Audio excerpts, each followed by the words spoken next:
What's going on, guys? Welcome to the channel. Today we're going to be talking about my Logitech steering wheel settings that I have in Assetto Corsa for drifting.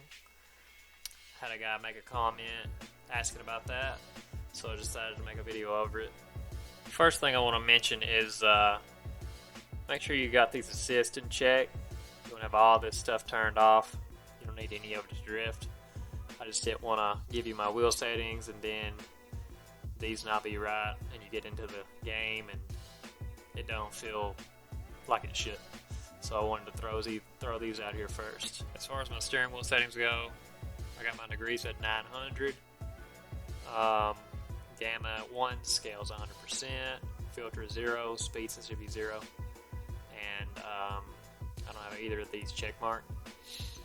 But for throttle, brace, clutch, and handbrake,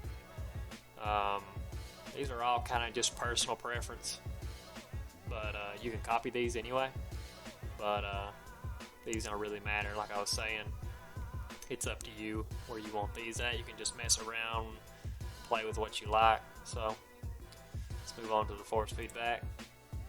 I got my gain at 60%. You want to keep that anywhere between like 50 and 90. I like mine a little on the lower end because I don't like to really have to fight my wheel so hard because the torque's so high, and when I'm really drifting like crazy and stuff and the wheel's going crazy, you know.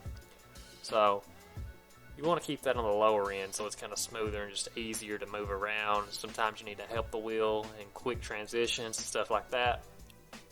So, but mine's at 60. You can kind of mess with yours and see where you like it at. Then filter 0%, minimum force 0. All these are 0. That's a personal preference. If you want like a curb effect, the road effects, or slip effect, or just any of this, you can kind of just mess with that on your own. But me personally, I don't like any of it on. And then both of these are not checked. 0.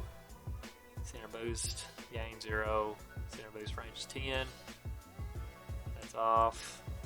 Low speed threshold 3, low speed force feedback strength 1, and both of these are not check marked. So that's that as far as the axis goes and the force feedback. And then the buttons, it's just up to you guys what you want your keys binded to, stuff like that. So yeah. On my G Hub, everything's pretty basic. Literally pretty much default settings.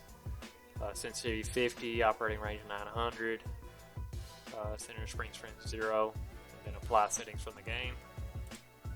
Pedals, same thing, 50, 50, 50, just all default settings. So figured I'd show you guys that too. So yeah, guys, that's it for this video. Hopefully these settings were useful, especially for some of you newer guys out there trying to find some good drift settings.